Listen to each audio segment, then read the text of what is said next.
Hello,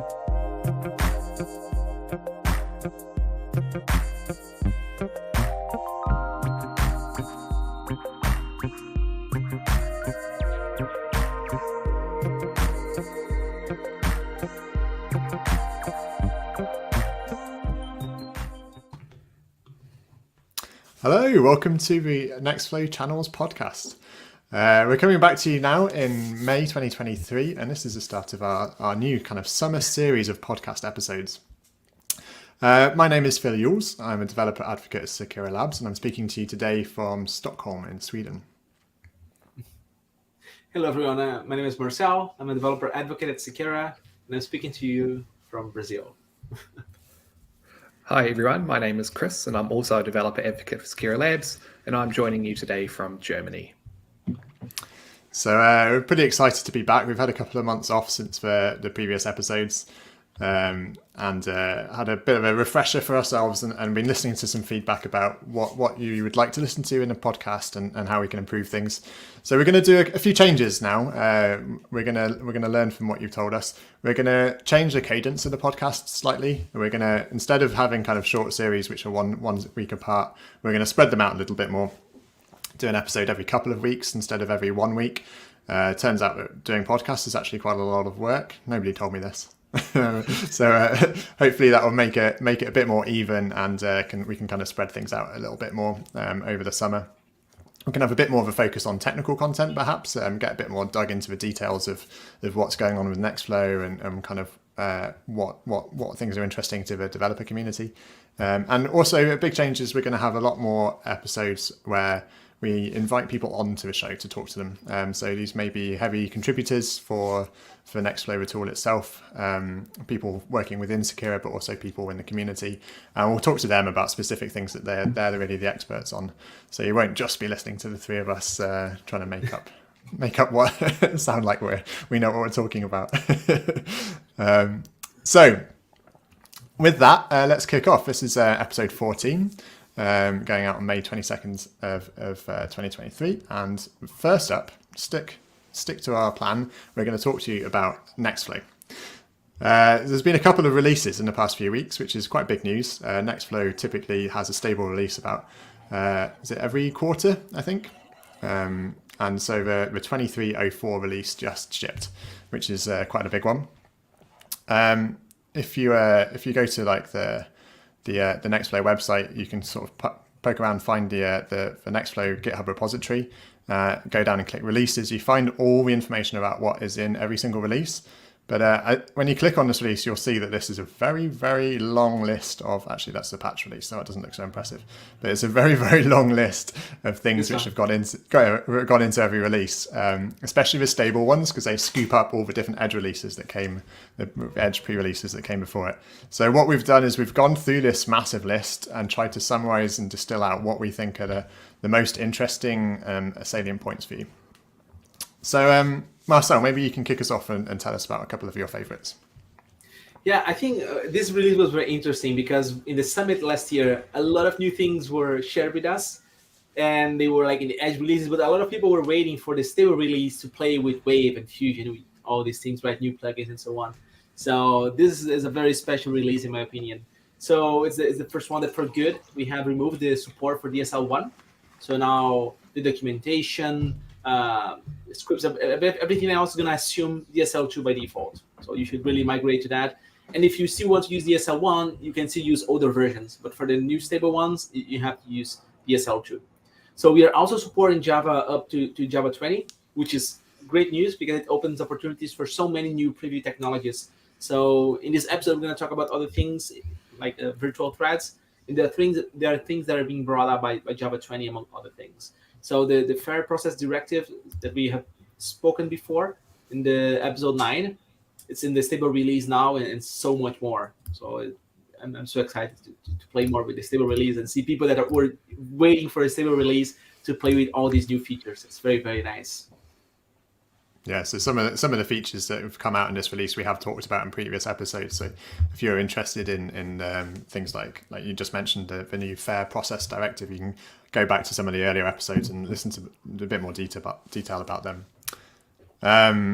Fusion was a big one. So the Nextflow Fusion client, which brings in really kind of clever, fast interactions with the underlying file systems, especially object storage, but also others. And this release brings in Fusion support for Singularity as well as just Docker experimental, and also Fusion support for Google Batch, Azure Batch, Slurm, and LSF. So now Fusion is not just AWS. We can start to use Fusion across all these different other platforms which Nextflow supports. And hoping to invite a couple of people on from Secura to talk about Fusion in more detail in a future episode. So if that's something you're interested in, keep an eye on the program. Chris. Yes, so I wanted to talk a little bit about plugins, new features for plugins and executors for Nextflow. So plugins are obviously really important because they sort of provide additional functionality beyond what you might expect from Nextflow alone. So one feature that has been added is there's a custom plugin registry URL. So previously you could only use plugins from the Nextflow registry, but now you can use your own from outside of Nextflow as well. So you won't have to make a PR to Nextflow to actually have your plugin available. As well as that, there's a new community plugin called NFCWS. So this plugin enables Nextflow to communicate with a common workflow scheduler instance and transfer the required information. But this will be spoken more about in an upcoming episode. On a slightly different topic, being executors, there's the new Flux executor. So we spoke a little bit about this in one of the previous episodes, but Flux is a job scheduler akin to Slurm, SunGrid Engine, or similar, but with some extra features that have been added. So Flux was originally designed for HPC jobs, but it's now been extended to more cloud environments. So now with Nextflow, you can use Flux, and this is now in the stable release. Marcel, do you want to jump in and talk about software and containers?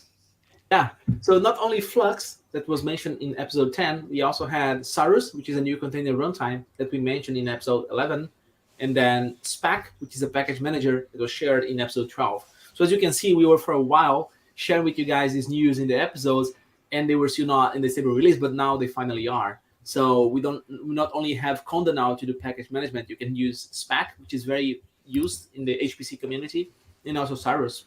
So Apptainer, which is the new name for Singularity, the new versions, the new company, right? So now we support Apptainer as a container runtime, and there are many different reasons people have been using Apptainer instead of the other ones. So features such as out-of-S mounts makes Apptainer better to suit for requirements of HPC workloads. And just like many others, container runtimes, you can use Docker images and even pull from Docker registries. Another thing that we have is the conda.channels config option, so that you can have custom conda channels among so many other things. So again, if you want to know more about the Flux executor, you can go to episode 10 of this podcast.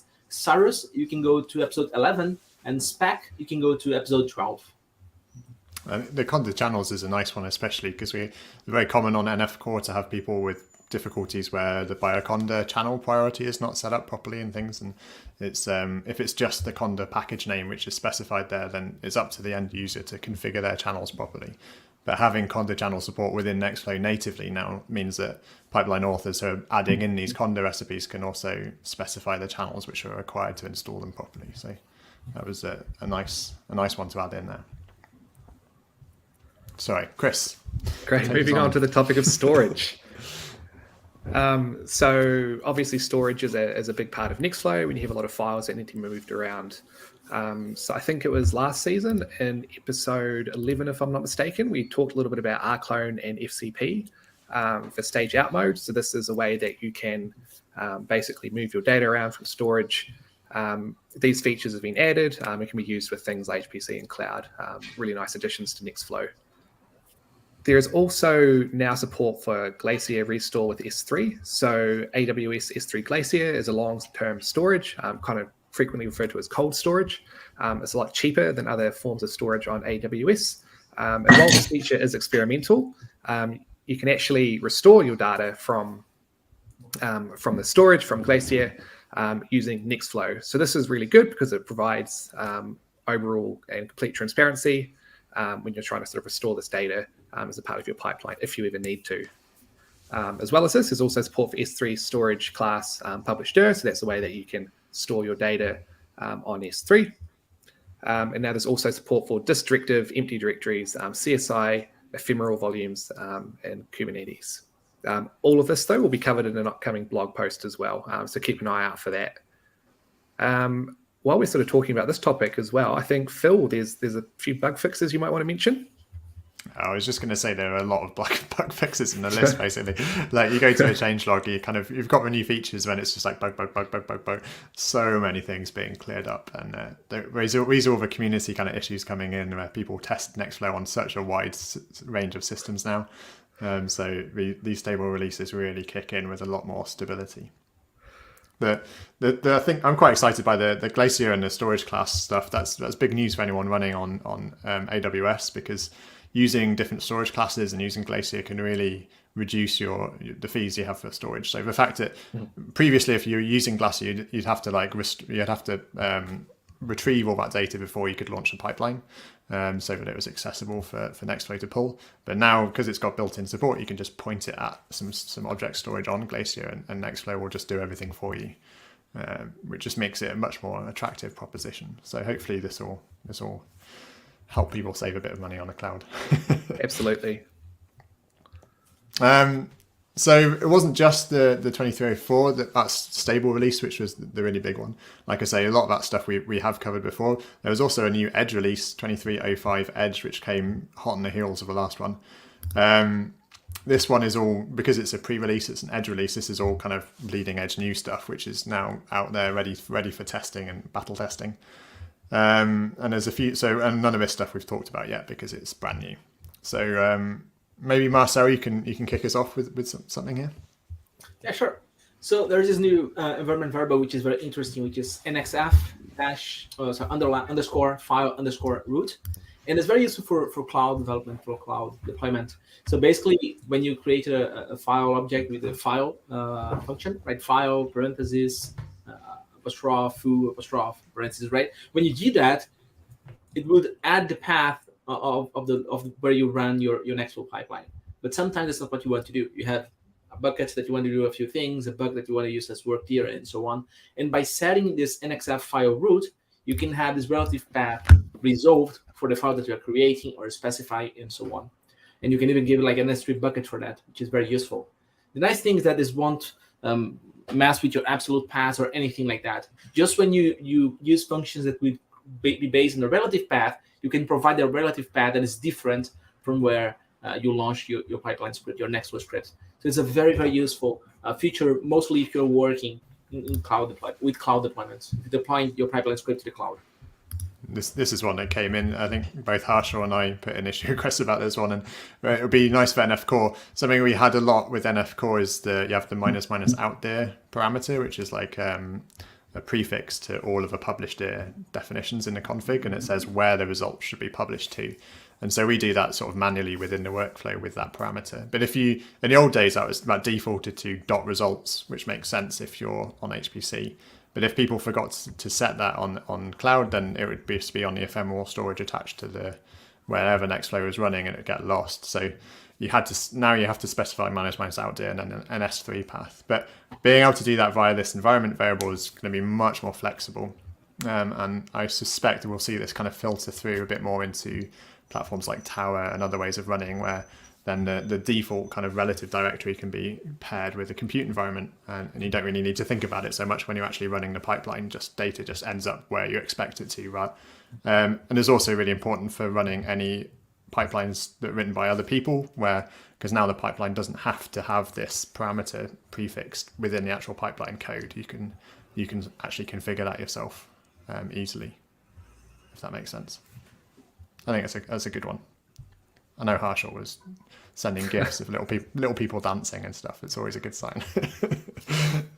Anyway, sorry, Chris, take us on to the next one. Great. So I also wanted to highlight that there's a new process directive called ARC. So you might remember last season we spoke a little about the spec, which is a package manager for supercomputers, Linux, and Mac OS. So Nextflow has built-in support for the spec and allows the configuration of workflow dependencies using recipes and environment files. And that allows Nextflow to build packages from source on the compute infrastructure it uses. So all of this can be done while using the flexibility provided by Nextflow. But now with this Arc directive, you can actually define the CPU architecture that you'd like to build the software on, which is a new feature. So while this will be incredibly important for spec, you'll also be able to use it with Wave. So you'll be able to really sort of design these environments that you can build with Wave and spec and use them with Nextflow really quickly and easily, which I think is, again, another fantastic feature for making the pipelines really portable and have different software integrations. Does this mean I can run Nextflow on my Raspberry Pi ARM I processor? hope so. On that cluster of Raspberry Pis you've got hidden under your desk. That's how I keep myself warm in the Swedish winters. So getting onto a long tail of kind of little standalone features, got a new simple one bit, quite nice for people pulling pipelines. So if you do Nextflow pull or you do Nextflow run on a GitHub repository, what Nextflow does in the background is it clones that GitHub repo to your Nextflow home directory, NXF home. And typically it just clones the whole repo, which is normally fine because Nextflow GitHub repos shouldn't be that big. But we've all been there where someone's committed some huge test data files in the past and deleted them, but they're still in the Git history. So doing Git clone takes like a year. So anyway, to get around that, we now have a minus depth option when we're pulling in Nextflow repos, which is really nice. So you can do a shallow clone, do minus depth 1, and it will just pull in the commit from the repo, which will be a lot quicker. So really nice for anyone, especially doing large scale deployments of Nextflow pipelines. Speed things up a bit, save your bandwidth. Marcel. Yeah, so another very nice thing is a new channel operator. So if you guys have seen the training material, for example, we have several examples of splitting text, splitting CSV files, splitting TSV files. But when you get to JSON, we have some groovy code to do that. It works, but it's kind of ugly, right? And what we have now actually is a new channel operator, which is split JSON. Just like split text, we have split JSON now. And it works both if you have a JSON array or a JSON object. It's going to work for you. It's going to provide you an object that you can play with. So it's very famous. It's a complex format. It's a very famous format, and people have been asking for this in the past. The nice thing is that this was a community contribution. So I was very happy to see that people cared about it. They wanted to have it. They wrote a pull request with that. It was very quickly accepted. It was very, very nice. Gonna have to update that training material we just showed. Yeah. And then you had something else, so, Marcel? Yeah, so I mentioned the Java 20 that now Nextflow supports. And based on that, we have finally some preview support for virtual threads. So virtual threads, they're lightweight threads, right? They don't use platform threads. They have some abstraction. And in the pull request that Paulo did merging this preview technology, he made some stress tests. And you could see that even for some small examples, you had some minutes saved just by having virtual threads. So it's very, very nice. And among other things that we're probably going to see in the near future because we are now supporting Java 20. Nice. Yeah. And then one final one for this, and is to put the icing on the cake of this huge changelog, but one that I'm quite excited about is nothing to do with Nextflow code, but to do with Nextflow documentation. Now, probably like many of you listening, I've spent much time in the past few years writing Markdown. We use Markdown on GitHub for issues, for comments on pull requests. We use it in Slack. We use it, I don't know, I just use it everywhere. I think I can write Markdown faster than I can write with a pen in my hands by a long way. But until now, the Nextflow documentation is built using, documentation sites built using Sphinx, and they're all written in RST. Which is a great language, but it's not one which we really use in the rest of the Nextflow ecosystem anywhere. And personally, every time I opened up the repo to contribute some docs, I'd have to sit there and be like, right, how do I do this in RST? Like, what's the format? What's the syntax to do a link? Anyway, Ben Sherman, who's working at Secure on Nextflow, and we're going to get him in to talk in some future episodes, he is an absolute hero because he went through the entire Nextflow documentation, converted everything from RST to Markdown, which by itself is a Herculean task. But what's particularly impressive is that pull request stayed open for months until it was merged, and he kept, every time there were new changes to the Nextflow docs, he would port them across into Markdown. So hats off for persistence there. But that is now in. It's merged. The Sphinx documentation output looks identical. So if you're reading the documentation, you shouldn't see much difference. There's actually a few tweaks and improvements here and there, but it's basically the same for now. But it's going to be much easier to contribute to. So I'm really happy to see that. So next time someone tells me that something's missing from the Nextflow docs, there's no excuse. You can jump in and quickly edit them yourself in a pull request. The funny thing is that, we can always debate about how much work was done in a pull request. We have very different pull requests, but I think that this one by far is the one with the largest amount of reactions. Every new advance we will do a reaction to. See, everyone, we want to die. We want this to happen. Please help. And when someone did something, we'll put like happy faces and exploding heads and stuff. So I think it's the most reacted PR in Nextflow history, and everyone was so glad when it was finally merged. I reckon it will have done wonders for Ben's stats as well in terms of lines of code changed. Yeah. Just instantly, just skyrocketed. Exactly. Cool. Anyway, go and don't just take our word for it. If you got sat on a coffee break and you love reading through really technical change logs, go and check out the Nextflow GitHub repo, because there's a lot of stuff we haven't talked about there, and some things will be certainly of interest to some of you that's listening. So go and check it out. Those are just our highlights. But before we wrap up, we thought we'd quickly review just some of the content that's been coming out on blog posts first. So, but we've got blog posts on the Nextflow website, on the Secura website, with lots of kind of pretty good stuff coming out. Chris, maybe you can kick us off. Yeah, absolutely. So on the community front, I think these were both Nextflow blog posts. We had a blog about the training and the recent hackathon. So the training was a really successful event, but we had the training presented in 5 different languages, or the training material presented in 5 different languages. Right after that, we also had the biannual NF Core Hackathon, which again was another really successful event with hundreds of people attending from all over the world. In a second blog post, we also had a blog about the second round of the mentorship program. So that was a CZI, so the Chan Zuckerberg Initiative programs. We had a bit of funding from CZI. As a part of that, we could run this mentorship program where we had 13 pairs of mentors, again from all over the world, working together over 4 months on different projects. And they're both really nice write-ups about some of the things happening on the community front. Marcel, do you want to talk about the Nextflow on Google Cloud Batch? Yeah. So as soon as Google Cloud Batch was released, Nextflow already had support for that. I think it was just NVIDIA and Secura in the world that had support for that.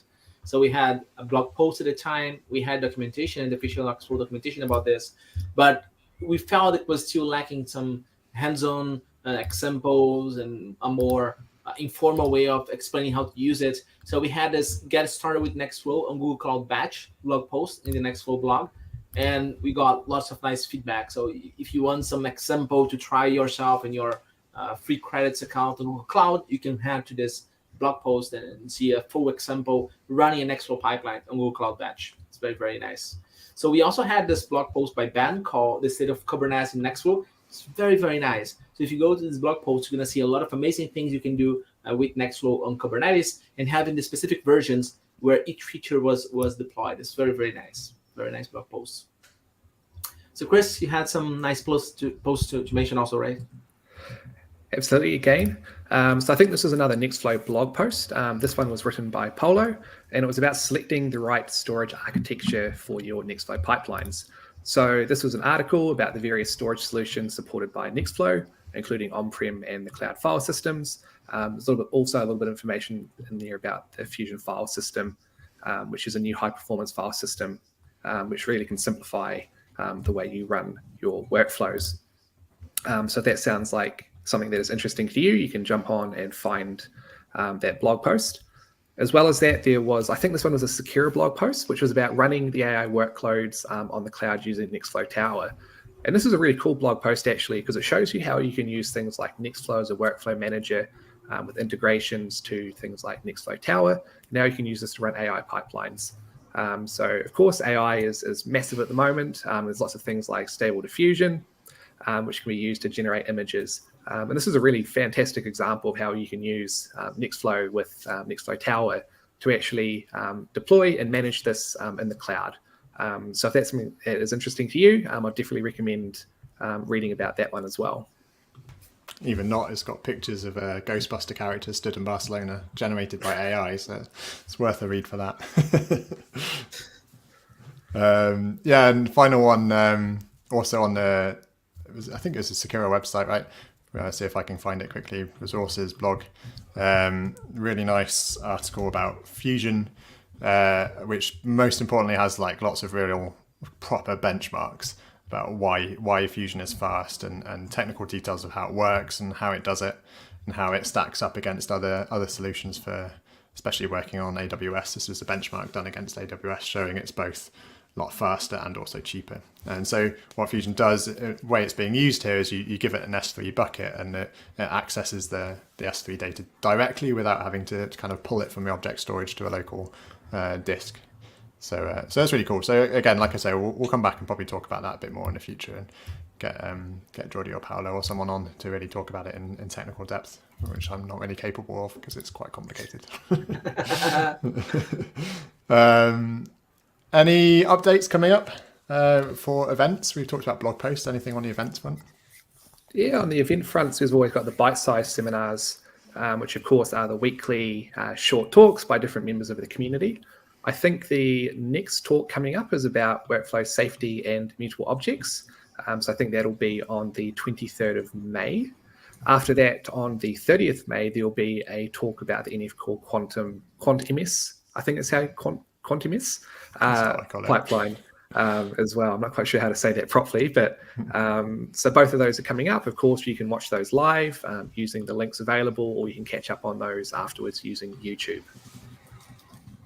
QuantMS being quantitative mass spectroscopy, right? It's the pipeline mouthful. Yeah, maybe I should have started with QuantMS. Then also, just a shout out the Nextflow Summit. This is the website still showing that the previous year, actually 2022. If you go to summit.nextflow.io, you can find out details about the 2023 dates, which have just been released. And if you click the magic button, and there's a form you can fill in to pop in your email address, so you get notification when registration and opens and any other updates. So we're actually doing 2 summit events this year.